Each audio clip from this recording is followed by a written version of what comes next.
welcome to 2020 Tournament League season. It's summer. It's going to be warm and toasty, but I am so excited to be back. My name is Coach Steven. I am one of the coaches of one of the teams. I'm also, I teach classes with the First Tee, Player, Par, Birdie, Eagle, and some ACE students as well. So excited to have all of our students back. It's going to be a different kind of season, but a season that I really look forward to so that we can play the game of golf and enjoy being outside and playing my favorite game, at least. I first want to start off by thanking you, those of you who are logging on and watching this. It is a requirement to do so. I'm here to present rules to you, rules that you're going to experience on the golf course, the most common ones at least. I can't go through the entire rule book, obviously, in one sitting, but I will do my best to cover the ones that we will experience the most on the golf course. So keep that in mind as we move forward, that you'll way more of the rules than what I'm going to be covering today. I want to start off this seminar by presenting some of the things that you've been already exposed to, including our First Tee Code of Conduct. And I'm sure if I gave you 3 seconds to think about it, the First Tee Code of Conduct is showing respect to yourself, showing respect to others, and showing respect to your surroundings. So first start off with ourselves, because we highly believe that you've got to love yourself, you've got to have a care for yourself in order to think of others, right? Then we think about other people in the sense where we're not only showing them respect, but we're being kind to them through our actions. And lastly, our showing respect to our surroundings. Now, the 2 golf courses we're going to be playing this season are Eden Canyon Golf Course and Altadena Golf Course. And we have a great relationship with them. They've given us tee times through the whole month of July and August. And we're excited to be at those golf courses. And it's a great course for young golfers, especially for those of you who are just getting your feet wet with competitive golf. If you have played competitive golf, and I can name a few already, people are going to be leaning on you. When I say people, I mean other competitors as well as coaches, to show an example of what it is to play competitive golf. A lot of our program is understanding that you are coming into this game, competitive game, with very little to no experience. And that's the point of this league. One of our main goals is to teach you how to become a competitive golfer. That way, when you move on from this league, or when you play in high school golf or college golf one day, or in competitions across Southern California or even nationally, you'll be prepared to perform in a way that you're following the rules of golf. So along with that, the spirit of the game is alive and well. And when we talk about the spirit of the game, 2 of the main fundamental principles of the game of golf is: 1, play the ball as it lies. Play the ball as it lies. And number 2, play the course as you find it. This is not an opportunity to change things around and say, I didn't like the way my ball was on the ground there, I'm going to change it up so I can hit a better shot. Not going to be the case in competitive golf.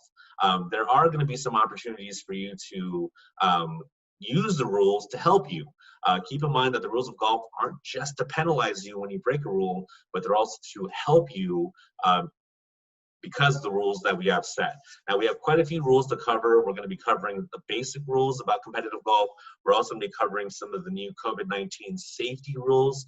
And then lastly, we'll cover our local rules, with you'll probably only see with Tournament League, First Tee Greater Pasadena Tournament League. Okay, so we'll go through these progressively. So let's go ahead and get started with our first video. I'm using quite a few videos from YouTube, some great organizations. Most of these are from the USGA. Have put these together, and they're just an easy way to share them with you. And I'll provide some commentary afterwards. That way we can make sure that we're all on the same boat. Here we are, first video. A fundamental principle in golf is play the course as you find it, but it's not always that simple. Leaves, branches, grass clippings, and other natural objects sometimes get in the way. These are known as loose impediments. These attached natural objects can make things more difficult than necessary. Fortunately, you are allowed to move loose impediments without penalty, even in bunkers and penalty areas. but there is an element of risk involved. If moving loose impediments causes your ball to move, you must replace it and add one penalty stroke, unless it happens on a putting green, where there is no penalty. So the video covered loose impediments.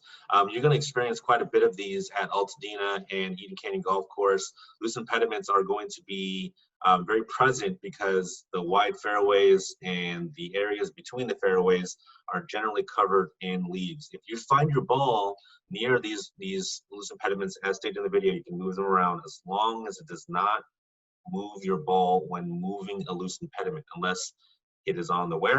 On the putting green. Putting green, you're allowed to replace your ball without penalty if it moves because of a loose impediment. Moving forward to our next video. So understanding why it is that we would take a drop is going to be important. There's many reasons why you would need to take a drop, which we'll talk about shortly, but here is the proper way to take a drop.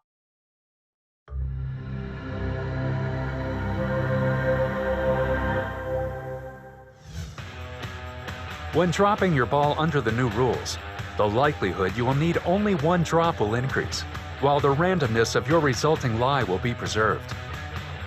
The procedure is simple. Hold the ball at knee height, let go of it so it falls straight down, and make sure that it lands and comes to rest in the relief area. Don't throw, roll, or spin the ball, and don't let it hit you as it falls. To learn more, please visit usga.org/rule. Okay, very good. So dropping a ball used to be done where you drop it from shoulder height, and if that ball rolled away, you would have to re-drop it again. So one of the new reasons why they have you now drop it from your knee is it minimizes the amount of times you need to drop it. But we will get into very soon here why you would need to take a drop. So as the thing to keep remember is, make sure that you drop it from your knee height. Don't let it hit you on the way down, and make sure that you don't spin it or try to roll it a certain way. You literally just drop it from your knee. Okay, so penalty areas are newly named just from a couple of years ago. They used to be called water hazards, but penalty areas are going to be marked in red or yellow, either staked or lined areas on the golf course. Let's go ahead and learn a little bit more about penalty areas. Penalty areas include any body of water on the course, plus any other areas that have been marked.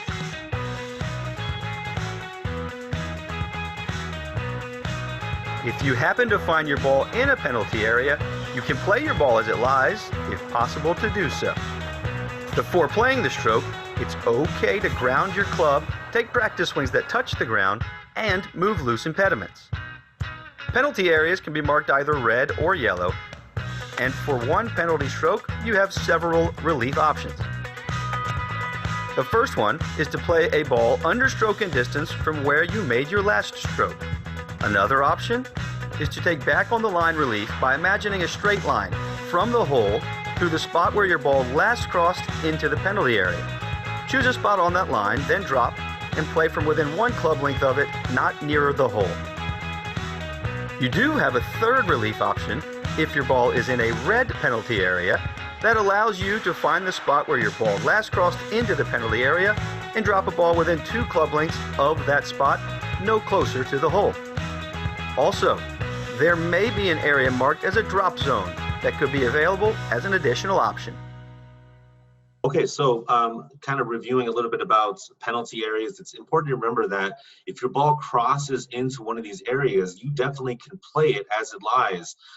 In California, especially some of these courses that are really dry, if your ball is in one of these red areas and you see your ball, one of the new rules says you can take a practice swing, you can ground your club and play it with no penalty. Okay. However, a lot of penalty areas, that are red or yellow might be filled with water, therefore your ball's unreachable. Or in the case at Altadena and Eden Canyon, there are some areas where the ball might be lost into a canyon or a big thicket of trees where you just won't be able to access your ball, in which case you will need to go to the process of taking a drop and your penalties. Okay, so a penalty stroke, So keep in mind that one of the things that I want you to know is what are your options when your ball goes into one of these penalty areas. One of the First options to remember is you can play the ball as it lies, okay, no penalty. Second option is you can take stroke and distance. Your ball's gone, you can't get it. You go ahead and go back to the last place that you took a shot and play from there, add a stroke.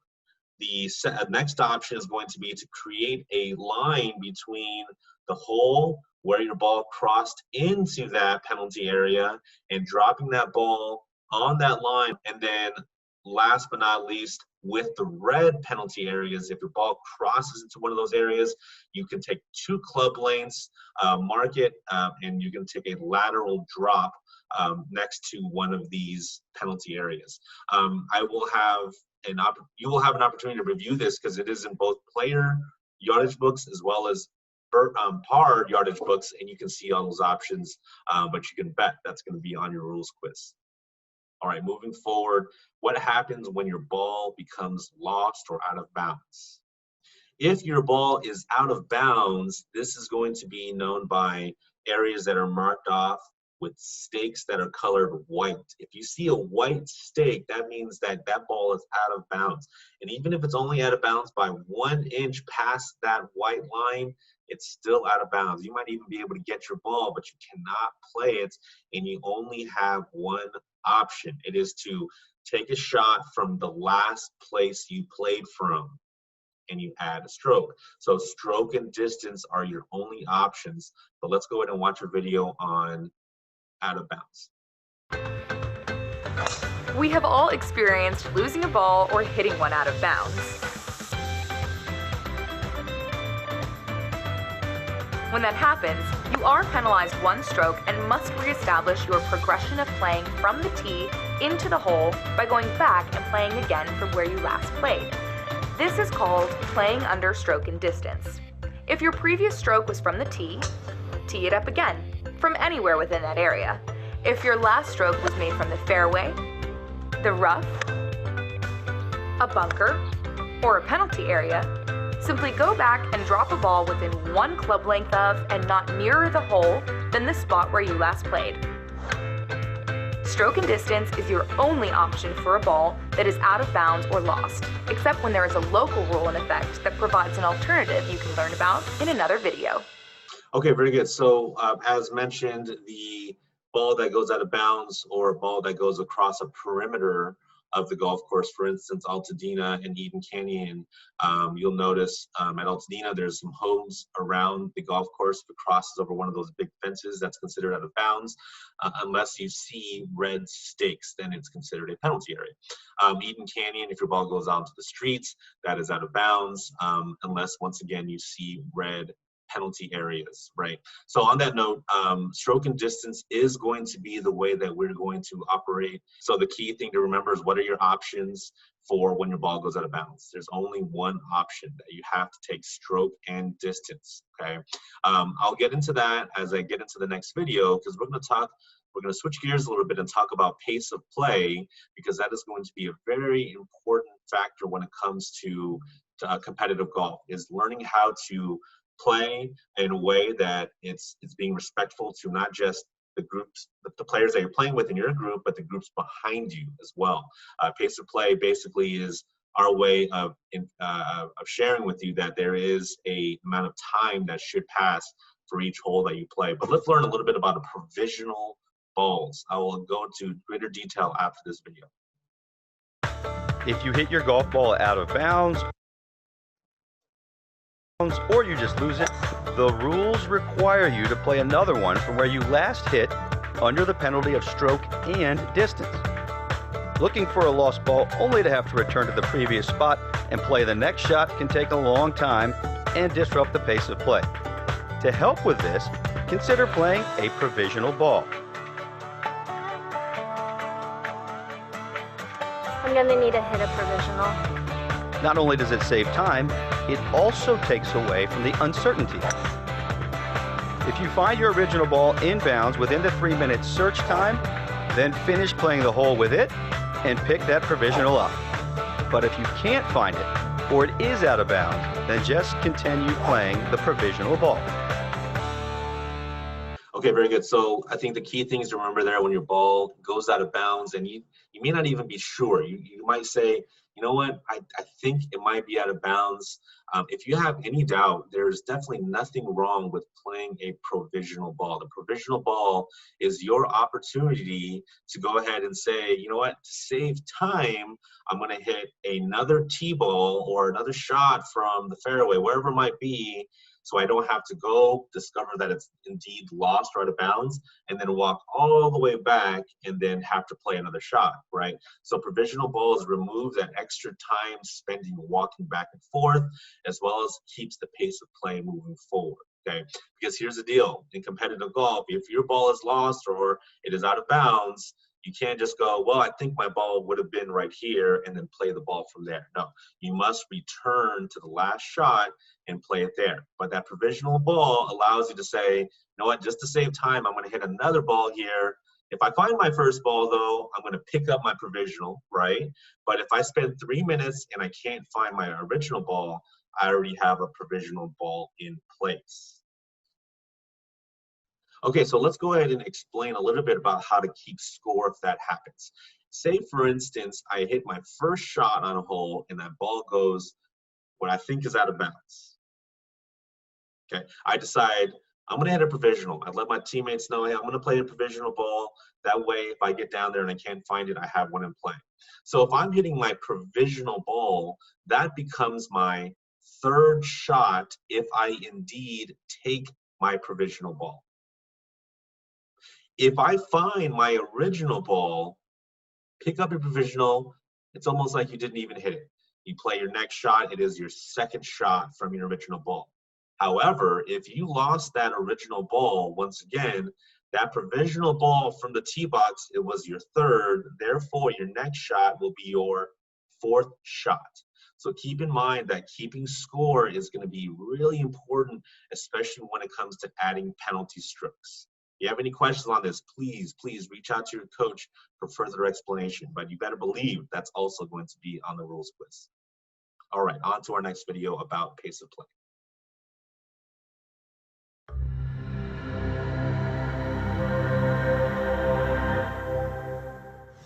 It is important that you are aware of how your pace of play impacts others.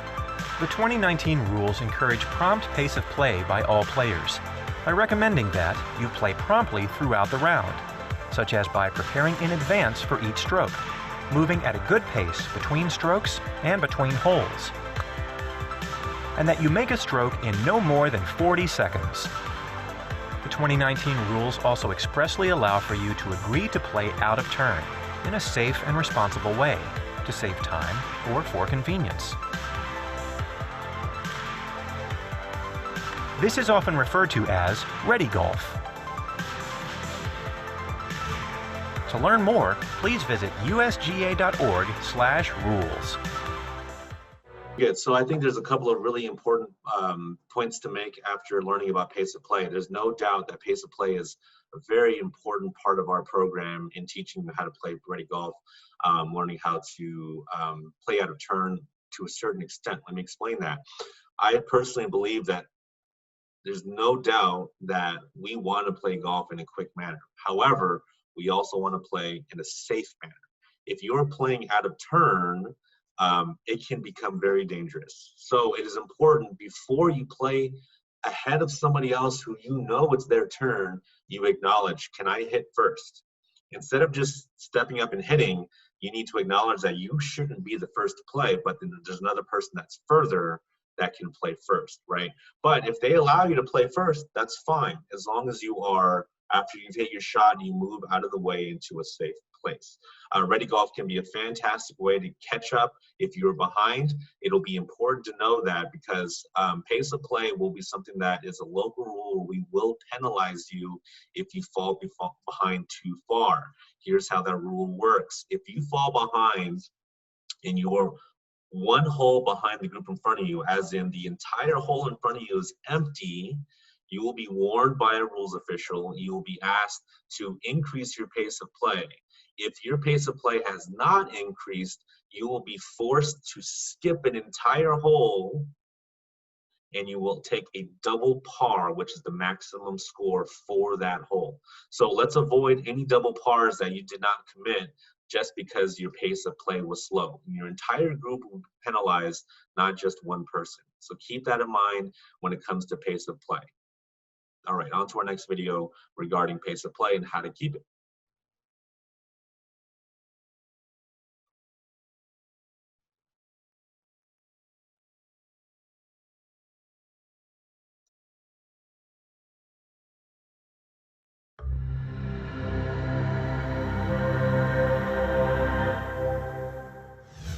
After each stroke you make on a hole, you are supposed to find and play that same ball. Most of the time, it is possible to identify your ball without lifting it, but occasionally, you need to lift it to do so. Under the 2019 rules, you are not required to announce that you intend to lift your ball to identify it. But before you lift a ball to identify it, you need to mark its position, and you are not allowed to clean the ball any more than needed to identify it. If the ball is yours, you will put it back in the same place where you lifted it. To learn more, please visit usga.org/rules.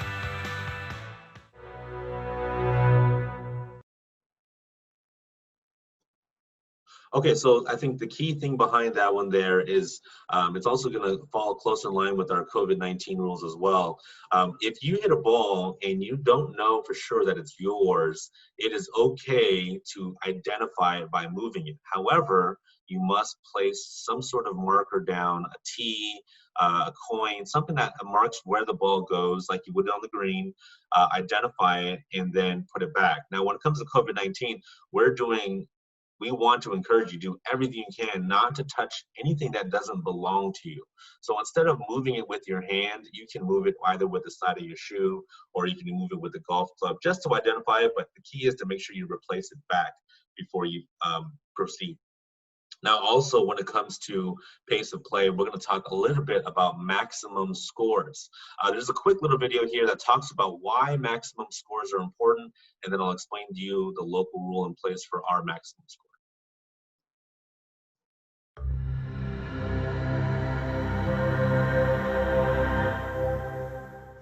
The 2019 rules include a new form of stroke play called maximum score. Under this alternative form of play, a maximum number of strokes are set to cap a player's score on each hole. Examples of maximums include net double bogey, 2 times par, or a fixed number, such as 6, 8, or 10 strokes. This means if you pick up your ball without finishing a hole, you get the maximum score for that hole. No more, guys. To help pace a play, you are encouraged to stop playing a hole when you reach the maximum, or you realize a score of less than the maximum will not be possible. To learn more, please visit usga.org/rule. Okay, so I think it's important to realize that he had a rake in his hand, and that's not going to be on the golf course, and we'll get into that in a few minutes. But maximum score is something that we are going to be utilizing in this tournament league program we have since its inception. Our maximum score on our golf courses in our tournaments are double par. So as a reminder, if you're playing a par 3, then your maximum score is 6. A par 4, your maximum score will be 8. And if it's a par 5, then your maximum score would be 10. Now, it's important to know what stroke you're on. That way you know when to pick up your ball and move on. And also that if you do pick up your ball, you let your partners know, hey, I got to my maximum score, I'm picking up my ball. That way there's no, why is he picking up or why is she picking up their ball? So keep that in mind as we move forward. And keep in mind that this is intended to be a helpful way of keeping our pace of play once again. We've all had bad holes before. There's been plenty of times where maybe we've never had a double par on a par 4, par 5, but this is our opportunity to pick up and keep our pace of play up. So keeping that in mind as we move forward with double par. That is our maximum score on a golf course. Okay, we're doing great. We are getting very close to our halfway point here. We're going to be changing gears in just a few minutes, but I do want to cover one last important rule that we're going to be talking about when it comes to your responsibilities as a golfer. One, you will all be keeping your own score, but you will also be keeping the score of one of your playing partners. Your responsibility as a marker is to not only keep their score on every hole, but to keep an accurate score. If at any point you have a discrepancy with the score that you have with the person's score you're keeping, it is important that you discuss it before you move on to the next hole. This can be a challenge, especially if you're playing slowly or if you're struggling with pace of play, but it does not mean that we forget about it just because. The whole point of competitive golf is to play, keep our score, figure out who has what strokes, your total at the very end, and ultimately who won the match, which team wins. So keep that in mind, that this is the essence of the game, is keeping your score and an accurate score. So as a marker, if you believe that the score that you've kept from somebody else is different than another person, clarify that. You also, at the end of the match, will sign off on that person's score. And whatever you sign will go into the books, right? So if there's any point you go, you know what, I'm not going to sign for this because I don't believe that this is what this person shot, then don't sign it and take it up with your rules official, which will be me or one of the other coaches teaching that day. Okay, so your responsibility as a marker, once again, keep your own score, keep the score of the person that you're responsible for turning in their score to, but also an accurate score. It is very important that you cover every stroke that they take. It's challenging, but you can do it as long as you understand that you can work with each other to get those accurate scores. Okay, let's go ahead and switch gears here. I think one thing that's important to remember about this league this summer is the fact that we are back. We missed the entire spring season due to COVID-19, and I feel very fortunate to be back, but at the same time, it is our responsibility to keep safety at the utmost importance. We do this in several ways on the golf course. Well, actually, let me first start by saying I think a golf course is a great way, by the way, to create that natural social distance while performing an activity in a recreational program. There are other sports that have bigger challenges, but golf is one of those games where the game naturally provides social space between two people or even up to four people, as you will experience in our league this season. But that being said, there are going to be a number of different ways we're going to perform these COVID-19 safety rules. We'll start by talking about tee times. If you have, say, for instance, a 4 p.m., 4 o'clock on the dot tee time, we are going to ask you to, one, warm up before you even come to the golf course. We can ask you to do this by stretching out, getting your body ready, getting your muscles ready before you even get, or you can even do this in the parking lot near the car. But we are asking you to arrive no earlier than 20 minutes before your tee time. I know that's a lot different than what we've done in the past. We've asked you to get there 30 to almost an hour before your tee time to give you the amount of time to warm up properly. Driving ranges will be available, but they will be at your own safety risk, okay? Keep that in mind as we move forward, that we will be providing safety precautions from the tee to the very end of your round back to your parents, okay? So if you decide to warm up before your round by going to the driving range, please take every precaution that the golf course provides to keep you safe and healthy before your round of golf. So if your tee time's at 4 o'clock p.m., we recommend and ask you to arrive at 3:40. That way you will be checked in properly, your scorecard will be given to you, and then you can wait accordingly in a specific area that coaches will have ready for you before your tee time. So when it comes to physical distance, the magic number that we like to use, and we've heard a lot, is 6 feet, but I always like to add the 2 words before it: at least 6 feet. So the golf course, because there's hundreds of yards between the hole and the green, there's plenty of space where you don't have to be within even 10 feet of somebody. If you are within even 10 feet of somebody, keep in mind that you can create space by just waiting for your turn. Being respectful and understanding your spatial awareness of someone's putting, allow them to finish and move away from the area before you head back into that area. If your ball in the fairway is near another person's ball, allow them to hit, move out of the way, and then proceed to your ball. But what this is going to be very common is on the tee box. If you're all playing, say for instance, the same set of tees, well, all four of you are going to be playing from the same spot, but let's go ahead and keep that at least 6 feet distance between hitting shots, right? So once again, a person tees off, let them finish, pick up their tee, move away, then you step in. Yes, this will affect your pace of play slightly, but trust me, safety is worth every bit of that. So keep that in mind as we move forward with physical distancing. Let's go ahead and talk a little bit about the flag stick. In most golf rounds, you're allowed to keep the flag in or you can take it out. But with COVID-19, the flag must remain in the hole the entire time. The flag stick is going to be prepared with you might have seen it already, a kind of a shaved off pool noodle that will sit between the bottom of the cup and the top of the cup. The rule that we're going to be taking in place is that if your ball strikes any part of that noodle, it counts as being in the hole. Okay, if the ball strikes the flag stick and hits that noodle, counts as going in the hole. But if you hit the hole, the side of it, the lip of it, but it doesn't touch that noodle, then it does not count as being in the hole. You got to play the ball, continue to play it out. Okay. The main reason why the golf courses are asking not to take the flag stick out is because we don't want anyone to touch the flag stick. And with that noodle in place, you can actually grab the ball out of the hole without even touching the hole or the flag stick by pinching the ball and taking it out. It's pretty close to the surface. So keep that in mind. That is going to be the safety rule in place for the flag stick this season and moving forward. Okay, so let's move on to bunkers and what happens if your ball comes to rest in a bunker. If your ball comes to rest in a bunker, you're going to have two options.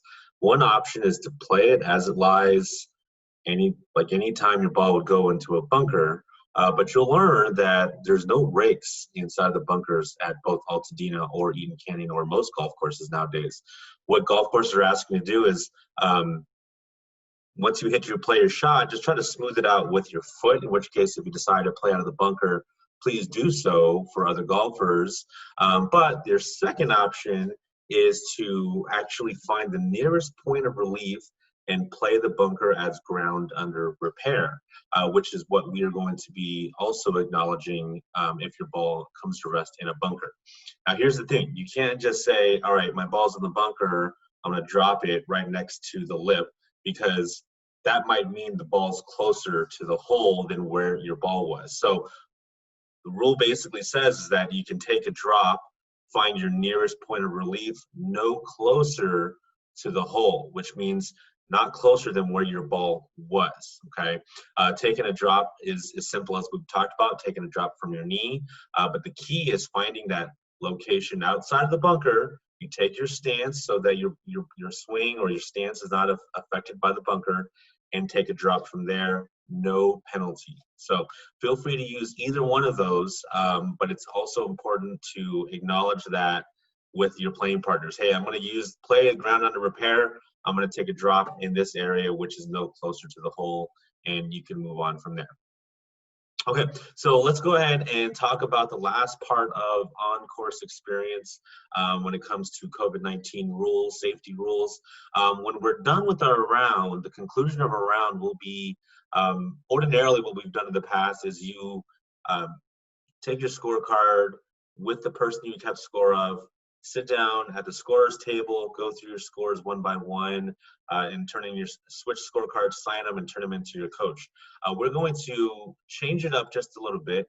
You're still going to go through your scores one by one, but we will have a designated area, very similar to how you're going to tee off, where you're going to be separated, and you can still talk to the person that you kept score of, exchange scores, make sure everything is still accurate, and then instead of handing me a scorecard, you're just going to put it in a box, and we will finish our round that way. the reason we're doing that as well is because we also want to keep in mind that even just by the simplest touch of scorecards, we could transmit some germs, right? So we are definitely trying to avoid that and keeping our safety up to the highest level once again, okay? Last part about the end of your round is parents, we ask that you be ready to go, as in we don't want our students lingering or hanging out after their round of golf, kind of like once again we've done in the past. Instead, at the end of the rounds, we want you to proceed to your vehicles and leave the premises as quickly as possible. Once again, that's just what our facilities have asked us to do, is make sure that we're not gathering in large groups. Okay. All scoring will be posted online on our First Tee Tournament League website, and we will be able to see who shot what score and which team won, and we'll build our standings on our website. Okay, so that pretty much brings us to the end of our COVID-19 safety rules. The last thing we need to kind of cover are all the local rules at both Altadena and Eden Canyon. Now, the good news is on the back of your scorecard of your round of golf, it will have all of these rules listed out. But I just wanted to point out a few of the ones that you want to be mindful of that apply only to Tournament League here at the First Tee of Greater Pasadena. One main one, it's a safety one, is if your ball ends up on a tree root, or in a tree well where there's lots of roots, you may take free relief. And that's the same idea where you find the nearest point of relief where there's no tree roots, and it's not affecting your stance or your swing, and you take a drop with no penalty. That is, you get free relief from that. That's for both golf courses. All cart paths, paved dirt, gravel, all of that is also considered ground under repair, and you will get free relief from that, okay? Any animal holes, including gopher holes or other burrowing animals, if your ball goes into one of these holes, you can take free relief, find your nearest point of relief, and take your drop there, okay? Let's see. At Eden Canyon Golf Course, there's a ditch on the right of hole 2 and on the right of hole number 7. That is considered a red penalty area. On hole number 6, there's also a red penalty area over on the left side near the green by the cart path and the out of bounds fence. You'll be able to see the red stakes there. On hole number 4, this is one of our problem holes at Eden Canyon because you can't really see where your ball lands because you're teeing off from a higher position. If your ball goes off to the right, and you know likely you missed the fairway, we highly recommend you hit a provisional ball for a couple of reasons. One, if you walk down there and it's a walk straight down and you can't find your ball after 3 minutes, what are you going to have to do? You're gonna have to march all the way back up to the tee box, thus costing you time and quite a bit of energy walking back up that hill. So we highly recommend you take a provisional ball if you know your ball goes right of the fairway. And once again, that's to encourage good pace of play as well as save some energy on the golf course. All right, so over at Altadena Golf Course, there's a couple of local rules as well. At Altadena Golf Course, the driving range, which is in the kind of the middle of the golf course, if your ball goes into that, that is considered out of bounds, okay?